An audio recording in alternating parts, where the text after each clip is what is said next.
everybody. We're back again to talk a little sports. This is Sports This Week, Austin Sports Weekend with Austin, the man here himself. We got a little bit of everything going on. We got the Super Bowl coming up this week. We got Get your food and Get- get get your your food ready. popcorn. Get your parents and get your popcorn friends ready. Get your popcorn. Get the pizza ready.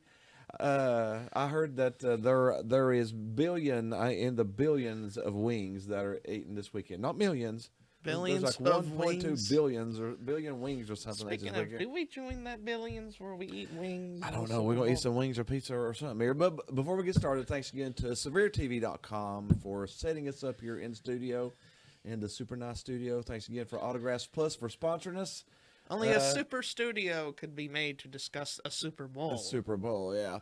So let's go ahead and make that our first topic. We got two or three things to talk about, but let's talk about the Super Bowl first. We didn't cover it last week. We wanted to make sure That there weren't injuries there popping weren't up. too many injuries, too many people getting arrested, The too only many whatever. notable injury that we had was the right guard Joe Tooney for the Chiefs. He had a pectoral tricep injury that Yeah. could hamper him before the Yeah, game. I'm sure that it will because as an offensive lineman, that's what you're doing. You're pushing off of your pecs. If he your really arms, wanted to so- go, he would probably want to take some sort of medication. They'll have to give him some reps too. I'm sure they'll give him some medication, and he'll probably have to take less reps. Probably be a higher rotation.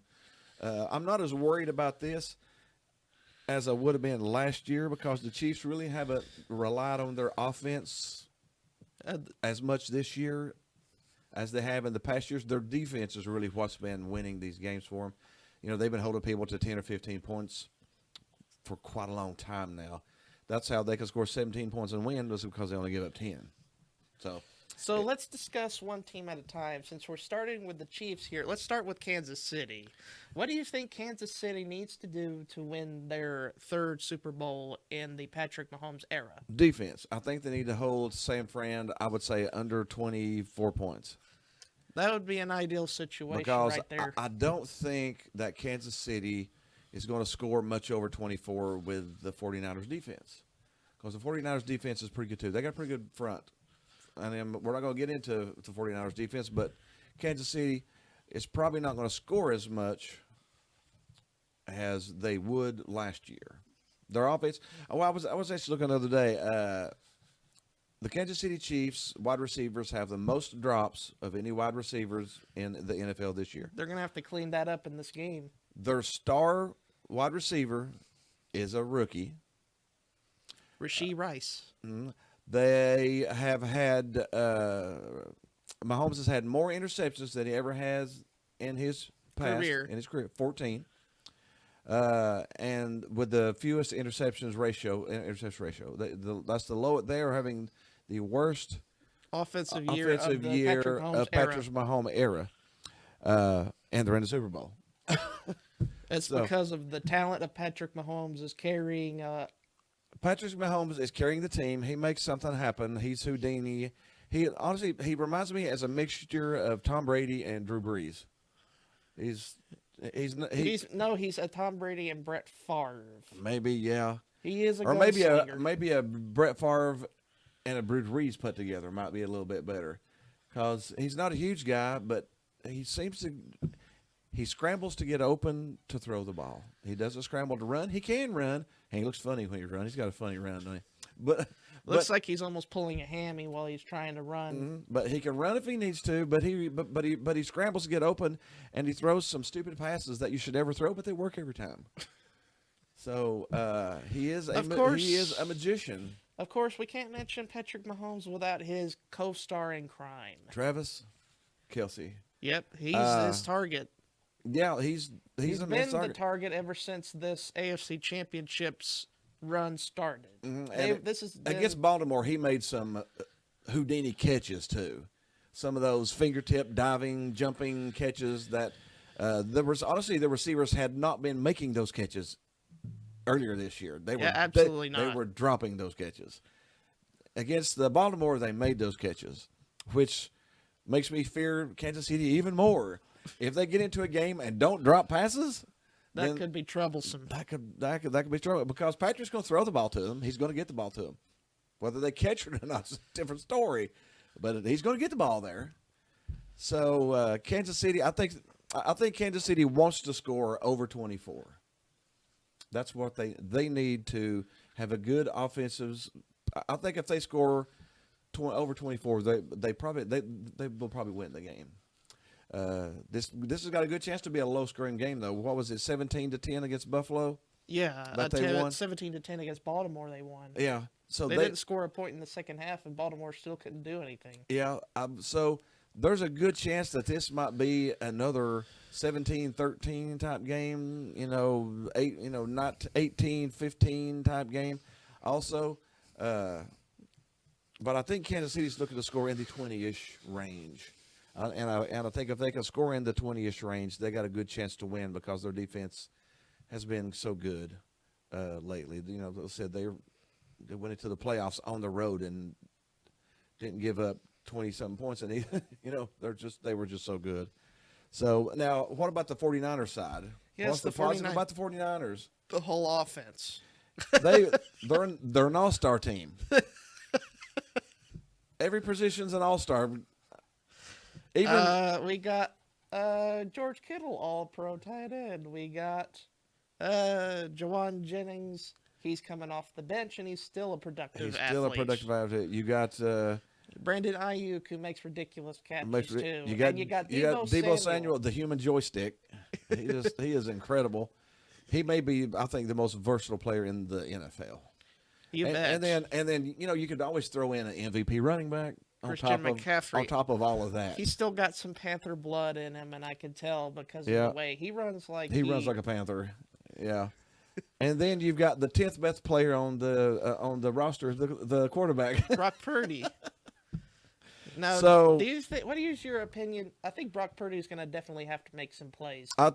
He's going to be challenged because guess who's on the other side throwing up some blitzes? And I mean, do you think Spagnuolo's going to blitz him? Oh, that he's going to try to make him uncomfortable. He's going to blitz 70% of the times. If there's 20 plays, 14 blitzes.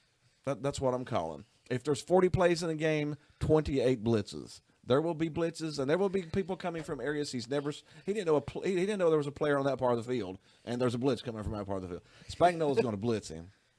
But there is one caveat. He's going to have to make some passes. There's one caveat to this. What? Kyle Shanahan.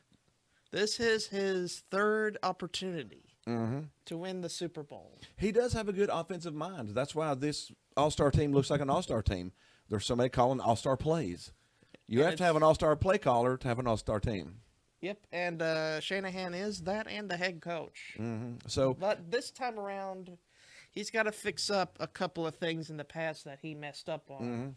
Case in point, the last time he played the Chiefs in the Super Bowl, where they gave up a 10-point lead with 6 minutes left in the game, he needs to not do that. He needs to learn how to close. He needs to close the game when he's up ahead. Yeah. As far as it goes, I think this is one of the closest matchup games we have had in the Super Bowl in a long time. I mean, these teams are about as even talent-wise as you could possibly get. The way that I'm looking at it, it's going to be hard for me to go against the Chiefs because of what they've done here recently. They went on the road, beat Buffalo, who should have been in the Super Bowl, beat Baltimore, which should have been in the Super Bowl, and handily. I mean, not handily, but pretty good. They didn't struggle to win. They didn't kick a field goal with 2 seconds left to win. But who do you think's got the best head coach? In terms of the last time Andy Reid and Kyle Shanahan faced each other, Andy Reid outcoached him. So he's going to try. I'm going to think Kyle Shanahan's going to try to make sure he doesn't get outcoached again. Okay, but as far as overall, I think the Chiefs have the best head coach. In terms of winning Super Bowls and as far as winning record and play calling, I think Andy Reid might be the better coach now. I think Andy Reid's the better coach. I think Patrick Mahomes is the better quarterback. They have to be on their A game. Yeah, I think that the 49ers have the best wide receivers and best running back. And probably the best D-line, if you're asking about that. I think the defenses are really, really – the way Spags is calling the defense for the Chiefs right now, I think the 49ers and the Chiefs defense is sort of a push. Both of them are supreme defenses at this point. oozing to the pores with talent. So I think the Chiefs have the best quarterback, best coach, and I think the 49ers have the best talent. But I've got to. You can't really count out against championship can't- head coaching and quarterback play. I can't go against a team that's had their worst offensive production and are still going to the Super Bowl and still won 2 road games. Still, all the doubters and the naysayers and the Swifties that came along the way. said their time is over. It's I think we might have a mini concert on the field after it's over. I gotta go Chiefs. You're going Chiefs to win their 3rd Super Bowl in Patrick Mahomes' time there? Yeah, 28 years old and have 3 Super Bowl rings. Ain't that nuts? That's just called some sort of I can't fathom that. Yeah, me neither. And people are saying maybe Andy Reid might retire at the end of this. I've heard rumors now that he likes cheeseburgers and football coaching. So and he ain't giving up either one of them. So he's probably gonna be back. And just like Patrick Mahomes likes to cover his entire steak with ketchup. Yes, yeah. I like ketchup on my hamburger steak, but hey. So yeah, I'm probably going to lean Chiefs. I think it's 1.5 points. The Niners were favored by 1.5. So I got to lean. I say this game is so close though. It's really so close. I think it's turnovers. determined on a They turnovers. always say turnovers determine the game, and most of the time they don't. But This time one, it will. It will. It will. If somebody turns the ball over on the opponent's 30-yard line, That could be and points. and there's a free 7 points out of it, that's the game. That's the game. I've seen more games in this postseason lost and won on one play than I have almost ever. I think there's been games have been won and lost on one play this postseason, and I think it might happen again this weekend. I just think the Chiefs, with Patrick Mahomes, just makes one more play than the 49ers do. He's going to beat the Niners again. I think He's he's gonna probably beat going to the be on Niners one of their again. most hated lists. The one Oh with yeah, Troy Aikman. oh yeah. He'll be on the most wanted poster with Troy Aikman. Yeah, definitely. All right, let's talk a little bit of NCAA basketball now. Last weekend was a big weekend, wasn't it? Oh yeah, that was definitely a big one, especially for the Vols in particular. Yeah, the Vols played at Kentucky last weekend and put up and won 103-92. That was one of the best and most exciting games. I mean, I'm glad Tennessee won. It made it more so. But that was such an exciting game. When you have 100 versus 90, it's just a great game to watch. Also, Kentucky's who was it? Dillingham? Rob Dillon. Why is he Why off is he the coming bench? off the bench? Why? If you're scoring 35 points, why are you coming off the bench? And Calipari still has him coming off of the bench. I don't know. Maybe he just had the game of his life. But if your capability of scoring 35, With as smooth a you're- jumper as that guy has, He you was got to so keep good. him in the lineup. You got to keep him on the floor. Yeah, and Tennessee did it without Dalton Connect getting 35. They had 25 with Triple J. That was his career high. He had 26, and then And Zakai got Zakai had 26. 26 and 13 assists too. And Dalton So- Connect got his points. And You're not getting his Dalton points. got 16 points. Yeah, it was honestly the best team. The best game I've seen Tennessee play since 2016. That was the best game they've played in 8 years. It was a superbly fantastic game. And Tennessee needed that after losing at home to South Carolina. They really needed that. Albeit Kentucky won a 2-game losing streak. 3 of their last 4 they had lost. They had lost until at that point. later this week, but Yeah, they were on a bit of a downward slope. yeah. UConn held suit. Kansas beat the crap out of Houston. I did not expect that. Kansas had been struggling. I think that Houston had an off night, to be honest. Kansas Kansas is a good team, at but they're not that Kansas- good this year. Yeah, they're not as good, but the Fog is still a tougher place to play. That and is a tough place to play, yeah. And then finally, we had North Carolina Duke. It's always a great game. That was another great game, 93-84. Really fun game to watch. North Carolina held suit at home. We sort of thought they Yep. would. A lot of the home teams win in that series, but that was another great game. Purdue played on Sunday, played Wisconsin. Wisconsin had been hot, and I was thinking that they were starting to get on the roll, Ever but they since February the 1st, they've they're lost 0-3. They've lost 3 games in a row now. Purdue being one of them. So Purdue, Connecticut, and Purdue held suit this whole week. And they're staying put. They will stay put at number 1 and number 2. North Carolina ended up. Well, let's say one more thing about Kansas. Kansas, after winning against Houston, went into Monday and lost to K-State. In overtime. So That's a bitter taste in your mouth, losing to a rival team in overtime. and you're 3-3 in your last 6 games now. So You gotta really turn. You gotta turn around. You either gotta be good or bad. yeah, they jumped up to number 4, beating Houston, and now they'll fall right back out of the top 5 after losing to K-State. And then we went right into North Carolina, and then they lost to Clemson on Tuesday. Now that was a shocker to me. Clemson's fighting for their bubble life, and That that's was a good that's win under the great- hat. That's such a check mark on getting into the playoffs there. And South Carolina finally getting ranked. It's Yeah, about- South Carolina. Thank you for putting. They went from 42nd to 15th.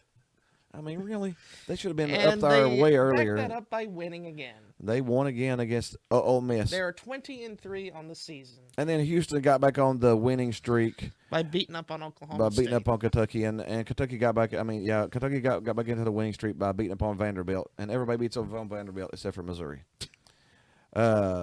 Tennessee went into Wednesday and took care of LSU fairly easily.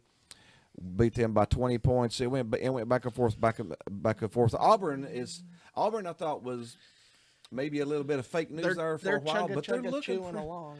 Yeah, they took care of Alabama, beat them by a good solid 18 points. Almost put 100 upon them. Speaking of 100, the 103 points that Tennessee put up at Kentucky was the most put up at Rupp since January 25th of 1992. That's a pretty that's a pretty odd fact. That's a pretty odd fact, yeah. So Tennessee had their best game at Kentucky they've had in 8 years. So that was a fantastic one. Jumping into Thursday, we don't have a whole lot of big action going on. We got Arizona, Arizona's climbing up the ladder. And Utah is Utah. 15-7. They're trying to fight for their bubble life. Yeah, and it is at Utah, but I think Arizona's got that pretty good. Let's jump into Saturday's games. Not a whole lot of big matchups coming this weekend. Last weekend was our big matchup weekend. Tennessee's at A&M. go to A&M. A bubble Well, team. they play A&M twice, I think, here in the next 10 days, I think. We're gonna make sure that we don't give the Aggies. No, as we've still got, UConn's number 1. They're Purdue's still number 2, and number 3 will probably still be, probably what, North Carolina. Even though they lost, they'll probably still be I number think they 2. might fall down a little bit. You think so? Who do you think will jump up to 3 after this is over? What You do you think think? Houston will? I think Houston might. Yeah, Houston will probably jump up to 3. But as of today, Joe Lenardi's got Tennessee as number 4. Lenardi has Tennessee as the fourth 1 seed. They would have to take care of Texas A&M in the Texas A&M coming week. Coming off of the games we've had, going into Texas A&M is going to be tough. That's going to be a tough game there. Especially for a team in Texas A&M. Once again, a lot of bubble teams. Yeah. And this team is one of the most bubbliest. I think we're a 60-40 on the power index, so we'll be favored by probably 7 to 10 points down there whenever the line opens up. And honestly, we should beat them by 10 points. We've got the team now. If they play good, we're going to put up 80 to 90 on everybody, and we could beat anybody by 20 points If we focus. if we focus and we play the whole game right. But Tennessee's going to have to hold serve to keep that 1 seed, and they've got 4 top 17 matchups the last 4 games of the year. To be honest, if Tennessee's they lose got a one, gauntlet. if If they lose one of those, I'm not going to blame them if they too lose one of much. those, they're a 2 seed. I'm not going to be No. harsh on But that. how many times has Tennessee been a 1 seed in the history of the NCAA? 0. Never had a number 1 seed. So this is something to shoot for. You've got a little bit of focus, a little bit of something to shoot for too, to be a number 1 seed going into the tourney. But again, there's not a lot of other big games this weekend. South Carolina's got Vandy. Duke's got Boston College. North Carolina, Miami might be interesting, even though Miami's having a down year. Miami's a hard place to go play. And UConn trying to stay number one against a downtrodden Georgetown team. Yeah, Speaking of a program that once was mighty, but now is trying to find itself. yeah. Hey, how about Gonzaga, Kentucky? Speaking of a team trying to find itself that was mighty last year, we've got Gonzaga at Kentucky this week. That will be a very interesting game. Houston at Cincinnati. Cincinnati's not terrible. That'll be a fun game too. Cincinnati would really like to have this win in their cap Oh, they need it to again to lobby for a bid in the NCAA tournament, the big whopper. Yeah. The big matchup this week is putting Kansas on the ropes. They got Baylor at Kansas this week. And Baylor is looking for a little more of a good footing in the Big 12. Yeah, they're still ranked, what is it, 13th, I think. Yeah. So Baylor's not a bad team, even though they've had an up and down year. Kansas is coming off of a loss. If Kansas don't watch, they could end up with 3-4 out of their last 7 games. They could have 4 losses. Need to be careful, don't they? They got to be really careful because the Big 12's a no joke conference either. The SEC's a no joke conference this year. Big 12 is as well. The Big 12's just as good, yeah. As far as that, I think that's about all of our basketball.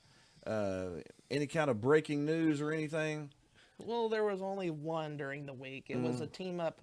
Well, it's the part of the ongoing NCAA investigations, and the SEC and the Big Ten have teamed up to fix some of the stuff that's been going wrong. Yeah, they've started an advisory board with each other to sort of talk about the Neal and the future of Neal and the problems from Neal.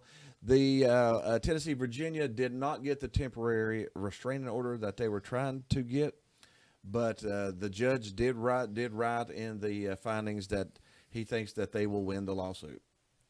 So It's so just there's a matter of just- time? It's just a matter of time, yeah. So Whether it be 2 years, well, I think that could be realistic. I think for that's 2 realistic. years. And I think if the NCAA is smart, they will at this point probably back off a little bit and try to figure out a way to work with schools and get this figured out the way it should have been figured out a long time. The NCAA still could last, but I think there's going to be a lot of advisory boards working with them. But it's because it's really funny. NCAA, let Tennessee know that they were about to be looked into, and normally, really shortly after that, the university will get a letter stating this stuff. There's not been a letter. Not one letter. No. So we don't know if the NCAA has backed off a little bit, saying, let's think about this a little bit before we go any more forward. So I guess they don't I don't want to kick the tiger really don't again. wanna deal with something like that. Don't want to kick the tiger again. So it's going to be interesting to see how this pans out the next few days, the next few months. Signing day came and passed. It was a good signing day. All of your usual teams. Another stayed up side towards the note: top. the new college football video game, which has coming out, which has been out of stock for like 11 years. July July the 12th, That's right. 2024. NCAA 24 is coming out July 12th, and we don't even know who the cover is yet. We haven't had any preview for it or anything. Nothing. It's all in secret. It's all wrapped up. How many people out there are going to pre-order that sucker when it comes It's gonna be off the shelves before it even gets onto the shelves itself. out? Yeah. Somebody's going to buy the shelves before the game gets on the shelves. But that's it. That is it for sports this week. If there's anything that you'd like for us to talk about, let us know. Leave us a comment or something. Let us know if there's something that you'd like to talk about. We just try to cover some of the big topics. Hope you had a little fun with us. Thanks again for SevereTV.com for setting us up here in studio. Thanks again for Autographs Plus for sponsoring us. I got 2 stores, one in Sevierville, one in Pigeon Forge. Got a website too. Need to mention that, www.apsevere.com.